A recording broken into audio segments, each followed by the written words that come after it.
지난 6월 29일부터 미국을 방문해가지고 7월 7일에 귀국한 한동훈 법무부 장관의 해외 출장 목적에 대해서 다양한 관측이 나오고 있는 가운데 한 장관의 미국 방문의 목적이 2019년 1조 6천억 원의 환매 중단 사태를 일으켜가지고 단군 이래 최대의 금융사기라고 불리는 라임 사건하고 관련이 있다라는 분석이 나오고 있습니다. 왜 이런 말이 나오는가 한번 살펴보면은 먼저 한동훈 법무부 장관이라든가 윤석열 대통령이라든가 모두 다 금융 범죄에 대해서 상당히 관심이 있는 것으로 알려졌고, 특히나 문재인 정권 때 라임이라든가 옵티머스 사건에 대해서는 이거는 문재인 정권의 권력형 게이트를 그동안 보고 있었습니다.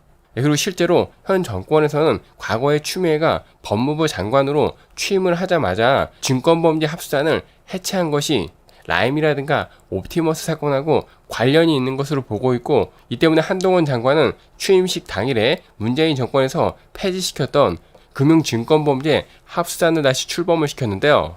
아무튼 이렇게 한동훈 법무부 장관이라든가 윤석열 정권에서 문재인 정권의 금융범죄에 관심을 가지고 있는 가운데 이번에 언론 측에서 한동훈 장관의 이 방미 행보를 분석을 해보니까 한동훈 장관과 윤석열 정권에서 이 라임 펀드 사건에 대해 상당히 지금 관심을 가지고 추적하고 있는 것이 확실해 보인다라고 분석을 하고 있습니다. 왜 이런 분석을 하고 있는가 살펴보니 한국에서 여의도의 저승사자가 남부지검이라면은 미국 뉴욕에서는 월가의 저승사자가 뉴욕 남부 연방 검찰인데, 한동훈 장관은 7월 5일에 이곳을 방문해가지고 국제적인 부정부패에 대한 공조수사 방안을 논의한 것으로 알려졌고, 현재 미국 수사 당국은 돈의 흐름을 비롯해가지고 라임 사건의 전모를 상당 부분 파악한 상태라고 합니다. 실제로 라임의 돈은 상당 부분 미국 사모펀드로 흘러 들어간 적이 있는데, 미국 측은 관련 수사를 이미 마친 것으로 알려졌고, 이에 대해서 주간조선 측에서 취재를 해보니까 오랜 기간 해외 자산 도피 사건을 다뤄온 미국 변호사에 의하면은 한동훈 장관이 라임 사건에 대해서 관심을 가지고 이 사건을 들여다보고 미국을 방문한 것이 확실해 보인다라고 하는데, 자, 라임 돈의 상당 부분이 미국 사모펀드로 흘러 들어갔는데 미국 측은 관련 수사를 이미 마친 것으로 알려지고 있습니다. 자, 주간조선은 오랜 기간 해외 자산 도피 사건을 다뤄온 메리 리라고 하는 미국 변호사와 이대순 변호사의 협조를 얻어서 라임 사건 관련 한미 수사당국의 자료를 입수해서 소문만 무성했던 라임의 해외 돈 빼돌리기 의혹을 추적했다고 합니다. 우선 2019년 라임 사태가 터진 것은 미국의 사모펀드 IIG에 투자한 2,400억 원이 공중에 날아간 것이 결정타였다고 합니다. 이 IIG라고 하는 것은 International Investment Group입니다. International Investment Group.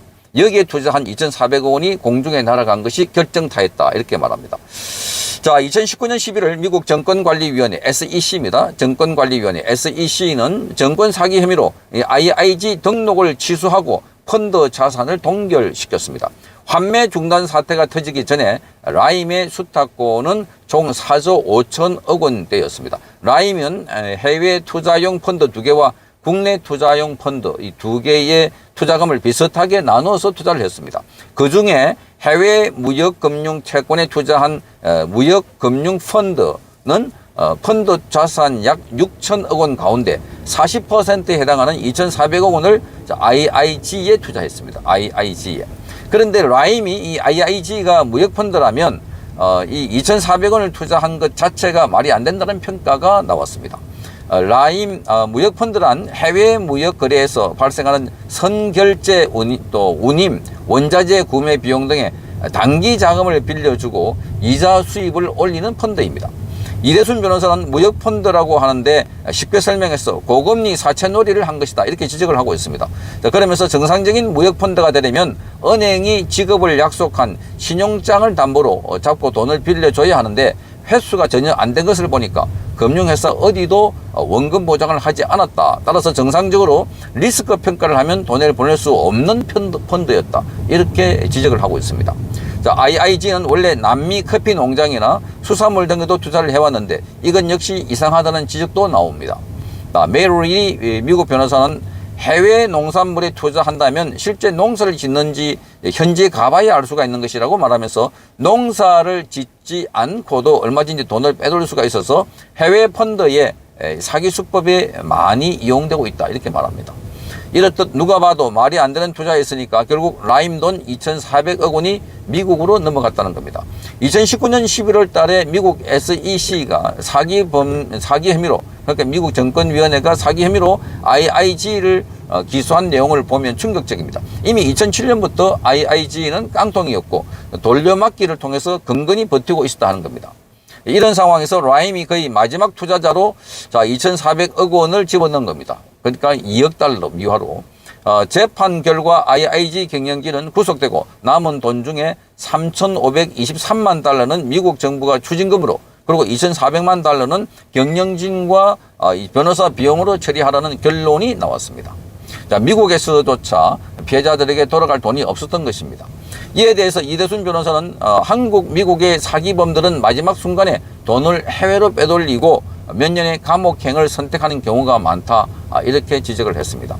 자, SEC 미국 정권위원회의 IIG 기소장을 보면 2017년 돌려막기로 위기를 간신히 모면하던 IIG에 단비가 내렸다는 겁니다. 갑자기 펀드에 7천만 달러가 들어온 겁니다. 7천만 달러를 입금시킨 인물은 투자자 완입니다. 인베스터 완, 투자자 완.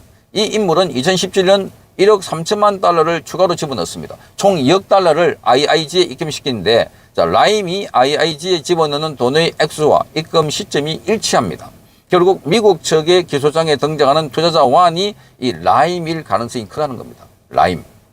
자, 이 SEC 미국 정권위원회가 주목한 것은 IIG가 한국에서 돈을 끌어오기 바로 전에 돈을 빼돌릴 방법까지 만들어놨다 하는 점입니다.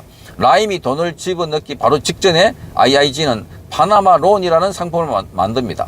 이 파나마 론의 수익성을 좋게 만들기 위해서 유령 회사들을 차려놓고 이들에게 고수익으로 돈을 빌려줬다는 것을 증명하는 약속어음 등의 서류도 만들어 놓았습니다. 자, 돈이 들어오면 곧바로 이런 유령 회사들에게 흘러가는 구조였습니다. 미국의 SEC 정권위원회는 파나마론의 회사들이 처음부터 유령 회사로 가치가 없었지만 그럼에도 IIG는 장부에 허위 자산으로 수천만 달러 가치가 있는 것처럼 적어 놓았다고 기소장에 적시를 했습니다. 자, 메릴리 미국 변호사는 기소장의 구조로 볼 때 라임이 2,400억 원을 IIG에 투자하기 직전부터 돈을 빼돌리기 위한 치밀한 준비가 있었던 것으로 보인다, 이렇게 말하면서 2,400억 원이 어디로 흘러갈지는 처음부터 정해져 있었다는 의심이 들기에 충분하다고 지적했습니다.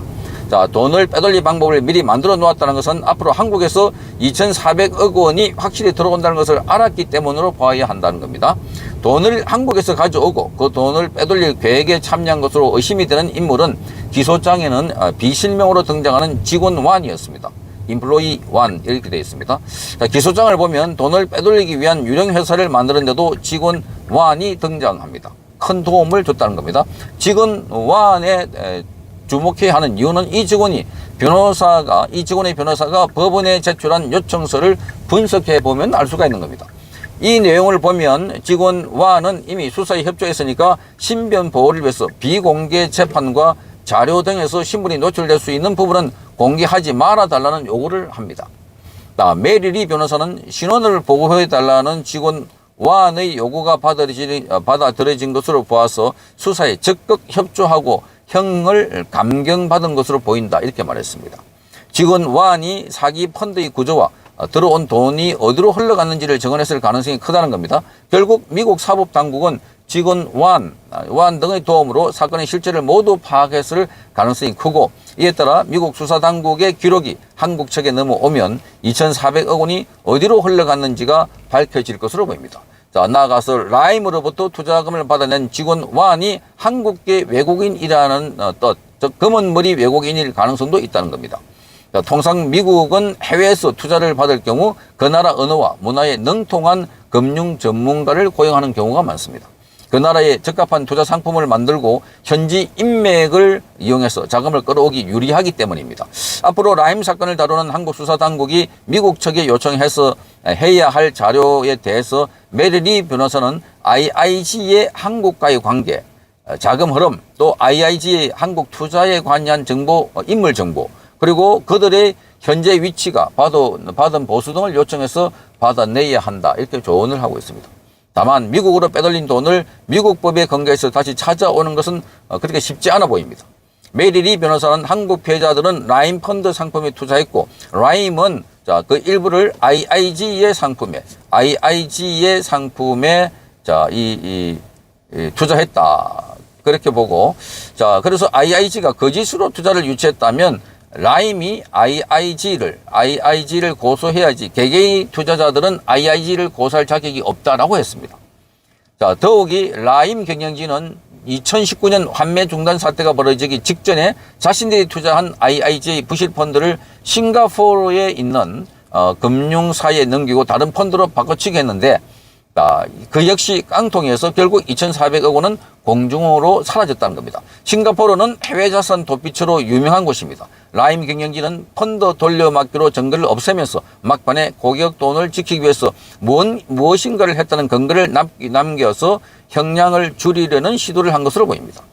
이래서 이것 때문에 한동훈 법무부 장관이 미국에 가서 이 SEC, 이 정권관리위원회 그리고 사모펀드 IIG 관련해서 협의를 하고 오지 않았을까.